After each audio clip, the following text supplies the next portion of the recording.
विनोद, अब तक हमने एफपीओ के व्यवसाय के विकास के लिए आवश्यक मानव और भौतिक संसाधनों के बारे में विस्तार से समझा। वर्तमान सत्र में हम एफपीओ के व्यवसाय कारोबार के लिए आवश्यक वित्तीय संसाधनों पर और गहरी समझ बनाने की कोशिश करेंगे। यह अद्भुत होगा। यह बहुत महत्वपूर्ण विषय है और इसके लिए मैं अपने एफपीओ की वित्तीय योजना के लिए इसे सीखना चाहूंगा। बहुत बढ़िया विनोद, चलो तो इस बारे में चर्चा करते हैं। सबसे पहले, क्या आप मुझे बता सकते हैं कि एफपीओ को वित्तीय संसाधनों की क्या आवश्यकता होती है और क्यों होती है? सरला जी, जहां तक मुझे पता है, एफपीओ को दोहरे उद्देश्यों या प्रयोजनों के लिए वित्तीय संसाधनों की आवश्यकता होती है। पहला, भूमि, भवन, मशीनरी जैसी लंबी अवधि की परिसंपत्तियों में निवेश करने की आवश्यकता होती है और दूसरा, नियमित दैनिक व्यावसायिक गतिविधियों के संचालन के लिए धन की आवश्यकता, जिसमें शामिल है कच्चा माल खरीदना, मरम्मत और रखरखाव, कर्मचारियों का वेतन, किराया, बिजली आदि। विनोद, अनुभव बताते हैं कि एफपीओ के पास उपलब्ध वित्तीय संसाधन उसके व्यवसाय का आकार और विकास का निर्धारण करते हैं।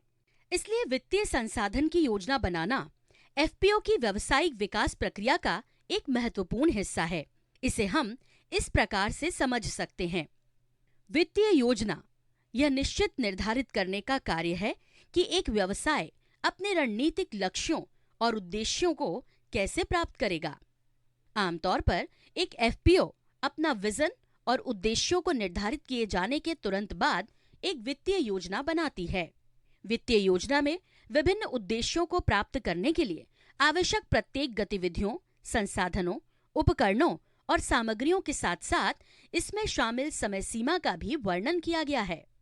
ओह, मुझे लगता है कि वित्तीय योजना एफपीओ के व्यवसाय के लिए बहुत महत्वपूर्ण है। क्या आप मुझे समझा सकती हैं कि एफपीओ के लिए किस तरह के वित्तीय संसाधनों की जरूरत होती है? यहाँ हम देख सकते हैं कि एफपीओ के लिए पूंजी की आवश्यकता दो प्रकार के कार्यों को संपन्न करने के लिए होती है। पहला, वह पूंजी जिसकी आवश्यकता एक बार होती है और एफपीओ के व्यवसाय के घटने बढ़ने के साथ उसकी मात्रा पर कोई फर्क नहीं पड़ता। उसे हम स्थिर पूंजी या लागत कहते हैं। यह लागत स्थिर प्रकृति की होती है। दूसरा, ऐसी पूंजी जो नियमित रूप से आवश्यक होती है और व्यापार घटने बढ़ने के साथ उसकी मांग भी बदलती है। उसे कार्यशील पूंजी कहा जाता है। यह लागत परिवर्तनशील प्रकृति की होती है। यह बहुत उपयोगी है। सरला जी, क्या आप इसे और अधिक विस्तार से समझा सकती हैं? जरूर विनोद, सबसे पहले हम एफपीओ के संदर्भ में स्थिर पूंजी की अवधारणा को समझते हैं। जैसा कि हमने पहले चर्चा की है, व्यवसाय की योजना बनाने और चलाने के लिए एफपीओ को भूमि, भवन, मशीनरी आदि जैसी परिसंपत्तियों की आवश्यकता होती है। स्थिर पूंजी का उपयोग इन भौतिक बुनियादी फिजिकल इंफ्रास्ट्रक्चर सुविधाओं को विकसित करने या बनाने के लिए प्रयोग किया जाता है, जो एफपीओ के लिए अचल संपत्तियां बन जाती हैं। ये अचल संपत्तियां दीर्घकालिक उपयोग के लिए होती हैं और इन्हें जल्द से जल्द नकदी में परिवर्तित नहीं किया जा सकता। अचल संपत्तियों के मूल्य में समय के साथ कमी देखने को मिलती है, जिसे हम मूल्यह्रास या अवमूल्यन कहते हैं। विनोद, अब हम एफपीओ के लिए स्थिर पूंजी की आवश्यकता का आकलन करने के तरीके खोजेंगे। एफपीसी के लिए स्थिर पूंजी की आवश्यकता का आकलन कैसे करें? इसके लिए हम फिर से समर्थ किसान उत्पादक कंपनी लिमिटेड का उदाहरण लेंगे, जो 3 कृषि व्यवसायों अर्थात इनपुट आपूर्ति, बीज उत्पादन और कृषि उपज व्यापार में लगी हुई है। तो चलिए इस तालिका में सभी अचल संपत्तियों और उनके आर्थिक मूल्य को रखते हैं। इसमें हमें समर्थ एफपीओ के कारोबार के लिए पूंजी की आवश्यकता का अनुमान मिलता है। सरला जी, आपने स्थिर पूंजी की अवधारणा और एफपीओ व्यवसाय के लिए इसकी अनुमान प्रक्रिया को बहुत अच्छी तरह से समझाया है। इसी प्रकार कृपया कार्यशील पूंजी के बारे में बताइए। सरल शब्दों में मैं कहूंगी कि कार्यशील पूंजी एफपीओ के दिन प्रतिदिन के संचालन की दिशा में खर्चों को पूरा करने के लिए आवश्यक निधि है। कार्यशील पूंजी का उपयोग कृषि आदानों जैसे कि बीज, उर्वरक और कीटनाशकों आदि कच्चे माल की खरीद के लिए किया जा सकता है। इसके अलावा श्रम खर्च, प्रोसेसिंग, पैकेजिंग, परिवहन, कार्यालय और गोदाम का किराया, बिजली स्टाफ सैलरी, कानूनी खर्च, प्रशिक्षण लागत आदि को पूरा करने के लिए किया गया खर्च भी कार्यशील पूंजी के अंतर्गत आता है। विनोद, कार्यशील पूंजी के भीतर शुद्ध कार्यशील पूंजी भी है, जिसे हम वर्तमान परिसंपत्तियों और वर्तमान देनदारियों के बीच अंतर के रूप में परिभाषित करते हैं।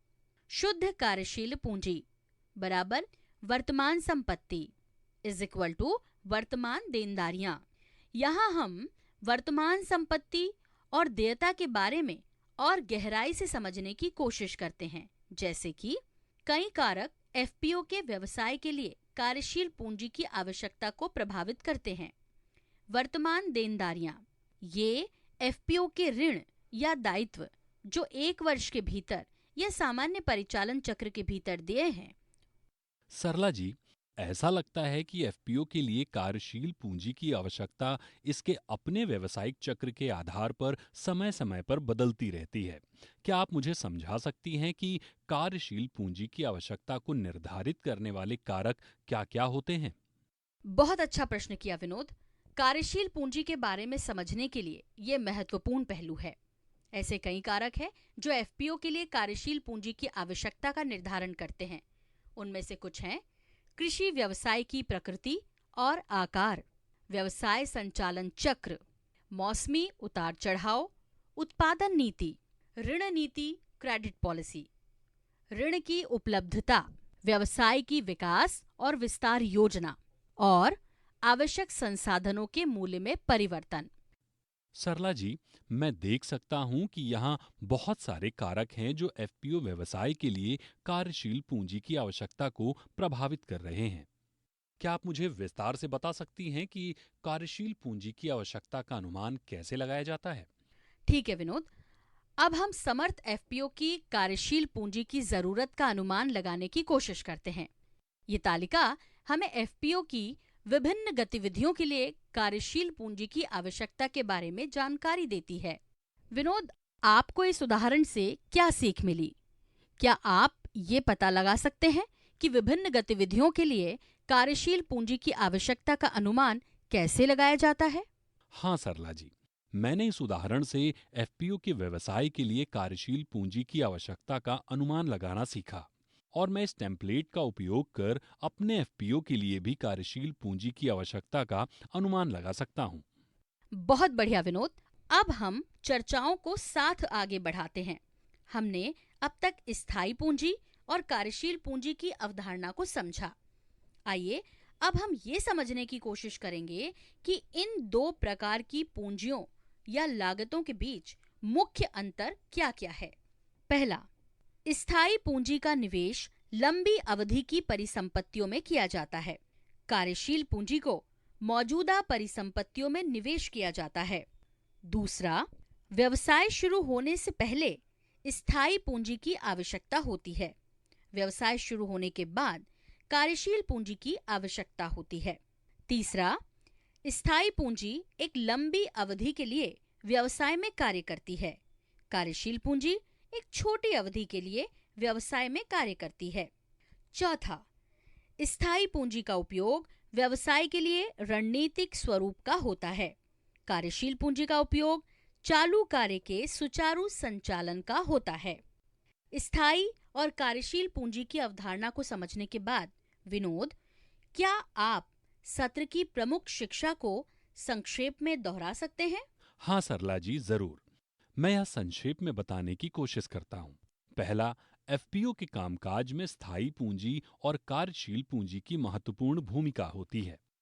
दूसरा, स्थायी पूंजी व्यवसाय चलाने के लिए स्थायी संपत्ति बनाती है, जबकि कार्यशील पूंजी एफपीओ के दिन प्रतिदिन के व्यवसाय संचालन के लिए आवश्यक है। तीसरा, कार्यशील पूंजी का उचित प्रबंधन एफपीओ के व्यवसाय के सुचारू संचालन को सुनिश्चित करता है।